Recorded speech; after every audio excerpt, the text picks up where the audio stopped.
Olá, seja muito bem-vindo ao nosso canal. Esperamos que goste do conteúdo. Não se esqueça de deixar o like e se inscrever. Nos ajuda demais. Você sabe quem são as crianças índigo? Neste vídeo, vamos mergulhar profundamente no fascinante universo das chamadas crianças índigo, sob a ótica da doutrina espírita. Você vai entender quem são esses espíritos reencarnados com missões especiais, por que apresentam comportamentos tão únicos e como sua presença pode representar um novo tempo para a humanidade. As chamadas crianças índigo despertam há décadas a curiosidade e o debate entre pais, educadores e estudiosos da espiritualidade. Surgidas em número cada vez maior a partir da segunda metade do século XX, essas crianças apresentam traços psicológicos, comportamentais e espirituais que as distinguem da média. Seus traços não se limitam à inteligência ou criatividade, mas tocam as esferas mais sutis do espírito. Na perspectiva espírita, o fenômeno das crianças índigo pode ser compreendido como uma das manifestações do processo de transição planetária. Segundo Allan Kardec e os ensinamentos codificados no século XIX, o planeta Terra está destinado a evoluir, passando de um mundo de provas e expiações para um mundo de regeneração. Esse progresso envolve necessariamente a reencarnação de espíritos mais maduros, com missões específicas. A doutrina espírita reconhece que, ao longo das eras, o progresso da humanidade se dá pela atuação de espíritos mais elevados, que reencarnam entre os homens com o objetivo de impulsionar transformações. No caso das crianças índigo, essa atuação se dá muitas vezes no campo da educação, da moral, da empatia e da espiritualidade natural. Elas não vêm para repetir os padrões antigos, mas para rompê-los. Ao observar essas crianças, é comum perceber nelas uma sensibilidade acima do comum. Muitas demonstram desde cedo sinais de mediunidade, intuição aflorada, questionamentos profundos sobre a vida e a morte. Para a visão espírita, isso não é acaso. São evidências de que esses espíritos, já vivenciando ciclos evolutivos anteriores, retornam agora com maior consciência espiritual. O termo índigo não é originalmente espírita. Ele foi criado por estudiosos da aura, que identificaram em algumas crianças uma tonalidade predominante azul índigo. Essa coloração, no simbolismo espiritual, representa sabedoria, espiritualidade e intuição elevada. Embora o espiritismo não utilize a leitura de auras como método, ele acolhe a possibilidade de classificação espiritual desses seres, conforme sua maturidade e missão reencarnatória. Essas almas vêm dotadas de profundo senso de justiça. Não toleram regras impostas sem sentido, nem autoridades que se sustentam apenas pela força. Questionam, protestam, desafiam, não por desrespeito, mas por autenticidade. São espíritos que, em muitas encarnações, lutaram por causas elevadas e retornam agora com a tarefa de expandir a consciência coletiva. Para os espíritas, trata-se de uma geração missionária, espíritos comprometidos com o bem, que aceitaram descer ao plano físico num momento de grandes desafios morais da humanidade. Sua presença nos lares é convite ao despertar dos pais, que muitas vezes são também espíritos afins, vinculados por laços de compromisso e evolução conjunta. Nada é por acaso nas leis divinas. O desafio, portanto, é compreender e acolher essas crianças sem preconceitos.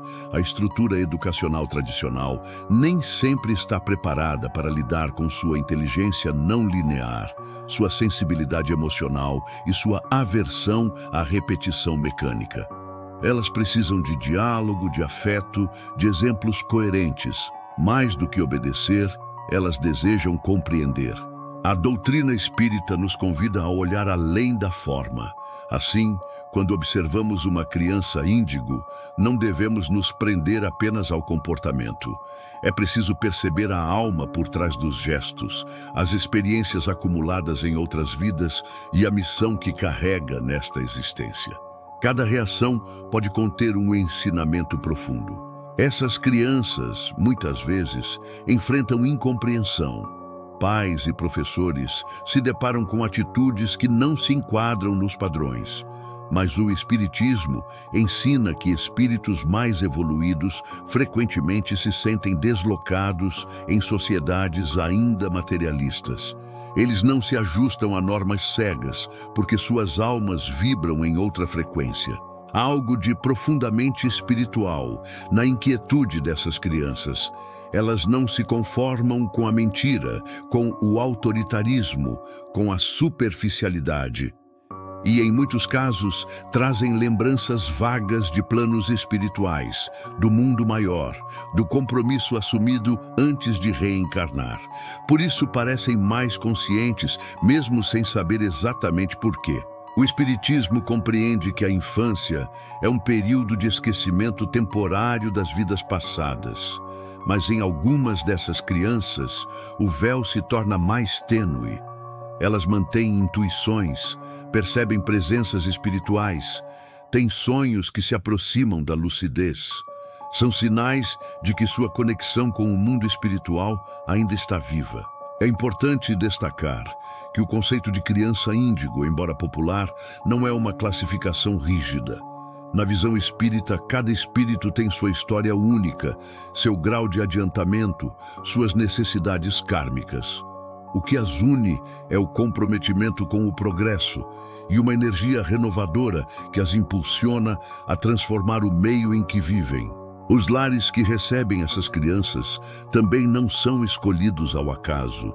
São famílias que, em geral, necessitam de despertar espiritual. Muitas vezes, os pais são convidados à transformação por meio do exemplo dos filhos.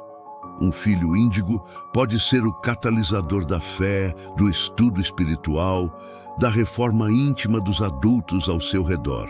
O comportamento dessas crianças costuma ser desafiador para modelos rígidos. Elas resistem à obediência cega, preferem o diálogo ao comando, querem participar das decisões, mesmo pequenas, sentem que têm algo a dizer e, de fato, têm. Ao longo do tempo, muitos desses espíritos vieram treinando a liderança em vidas passadas. A missão dessas almas é vasta. Algumas trabalharão nas ciências, ampliando a fronteira entre a razão e a espiritualidade. Outras nas artes, canalizando sentimentos elevados para tocar corações.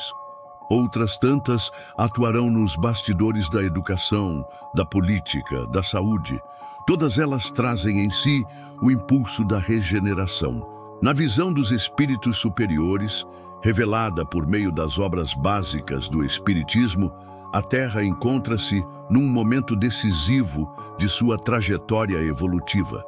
A transição para um mundo de regeneração não se dará por milagres súbitos, mas pela renovação das consciências. E é nesse contexto que surgem as chamadas crianças índigo, como sementes dessa nova humanidade. Esses espíritos não vêm apenas para adaptar-se, vêm, sobretudo, para transformar. Suas ideias, seus questionamentos e sua forma de viver são muitas vezes a denúncia viva de um mundo que precisa mudar. Elas apontam, sem palavras, as incoerências dos adultos, as contradições do sistema educacional, a superficialidade das relações. Muitos confundem essa atitude com rebeldia, com desajuste. No entanto, aos olhos do Espiritismo, trata-se de uma reação natural de espíritos lúcidos frente a padrões ultrapassados. Eles não aceitam a mentira social disfarçada de norma. Sentem de maneira instintiva que o que não é verdadeiro não merece ser seguido. Não são espíritos perfeitos, pois ainda trazem imperfeições a serem lapidadas, mas já despertaram para valores mais elevados. Tem mais empatia, mais percepção do sofrimento alheio, mais senso de missão. Alguns deles ainda enfrentam dificuldades emocionais, pois sua sensibilidade é tamanha que sofrem com as dores do mundo. A mediunidade, em muitos casos, manifesta-se cedo. Eles veem, ouvem, percebem, intuem perigos, sentem presenças, descrevem seres e lugares invisíveis aos olhos comuns. Para o Espiritismo, isso não é alucinação, mas sinal de uma ligação mais direta com o plano espiritual, o que requer orientação e equilíbrio.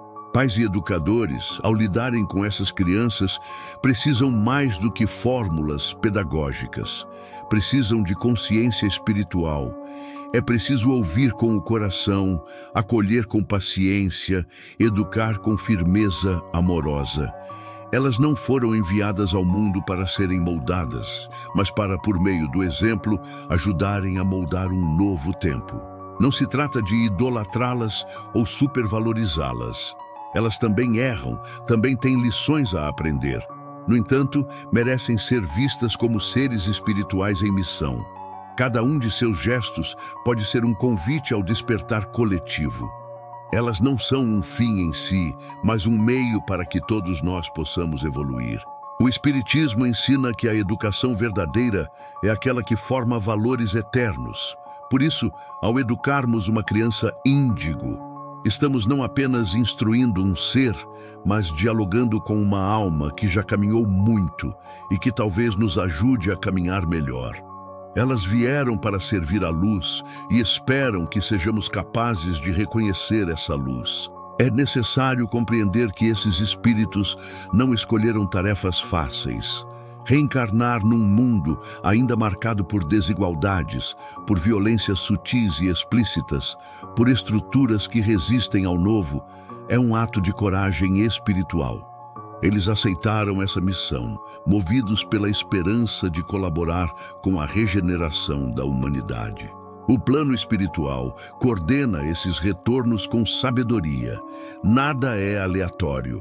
Os grupos familiares, os locais de nascimento, as dificuldades pelas quais passarão, tudo é planejado para que possam exercer sua influência de maneira eficaz. E ainda que enfrentem resistências, muitas vezes silenciosas, sua luz se faz perceber. Essas crianças também são instrumentos de despertamento coletivo. Sua presença gera perguntas, faz os adultos refletirem sobre educação, afeto, autoridade, liberdade. Obriga-nos a revisar hábitos, rever crenças, abandonar práticas que não mais se sustentam à luz da evolução espiritual. São espelhos vivos que nos mostram o que precisa ser transformado. É comum que apresentem certa dificuldade em lidar com a hipocrisia. Quando sentem incoerência entre o que se diz e o que se faz, reagem. Isso pode gerar conflitos familiares e escolares. Mas o Espiritismo nos lembra, o incômodo que elas provocam é muitas vezes o começo de uma mudança necessária. A verdade, mesmo dita com firmeza, pode ser um ato de amor. Muitos desses espíritos trazem consigo memórias inconscientes de outras existências, inclusive em mundos mais adiantados. São chamados, em algumas obras espíritas, de espíritos de outros orbes, que aceitaram reencarnar na Terra para auxiliar em sua ascensão moral. Eles carregam, ainda que em silêncio, a vibração desses mundos mais harmônicos. Por isso, é natural que sintam um certo estranhamento. O barulho, a pressa, o egoísmo, a agressividade, tudo isso lhes causa desconforto. Preferem o silêncio, a natureza, a conexão autêntica. Sentem repulsa por ambientes carregados e muitas vezes preferem o isolamento, não por arrogância, mas por proteção espiritual. Cabe aos pais e educadores desenvolver a escuta sensível, saber interpretar os silêncios, acolher as emoções, dar limites com amor. Essas crianças precisam de estrutura, mas não de rigidez. Precisam de liberdade, mas não de abandono. O equilíbrio é delicado, mas fundamental para que possam florescer sem se perder. O papel dos espíritas nesse contexto é ainda mais importante. O conhecimento da vida espiritual permite enxergar além do comportamento. Permite perceber que ali há uma alma em processo de missão, talvez provada, talvez testada, mas certamente comprometida com o bem. E o apoio da casa espírita, do evangelho no lar e da oração é essencial. Ao olharmos para essas almas que hoje habitam corpos infantis, precisamos lembrar da trajetória espiritual que cada uma carrega. São espíritos milenares, alguns com vasta experiência em diversas esferas da criação. Muitos voltam à Terra com a esperança de ajudar, de curar, de ensinar, não por superioridade, mas por amor. A missão que assumem não se cumpre sozinha. Precisam de ambientes que favoreçam seu despertar, de vínculos afetivos verdadeiros, de exemplos vivos de espiritualidade prática. Não basta falar de Deus, é preciso vivê-lo no dia a dia, nas atitudes, no respeito às diferenças, na escuta compassiva. É tempo de renovar as formas de educar. A doutrina espírita nos inspira a ver a educação como ferramenta de evolução da alma. Ao invés de modelar essas crianças com formas ultrapassadas, somos convidados a aprender com elas. Elas nos mostram novos caminhos e seu olhar nos revela verdades esquecidas por trás da correria do mundo. A presença das crianças índigo entre nós é um sinal dos tempos. Elas anunciam, com sua forma de ser, a chegada de uma nova era, em que o espírito prevalecerá sobre a matéria e a fraternidade substituirá o egoísmo. São como raios de luz enviados pela espiritualidade maior, iluminando os primeiros passos da terra regenerada. Que saibamos acolher essas almas com humildade e discernimento.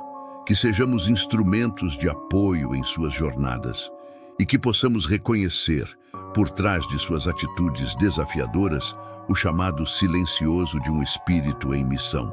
Pois, ao guiá-las com amor e sabedoria, estaremos ao mesmo tempo sendo guiados por elas rumo a uma nova consciência.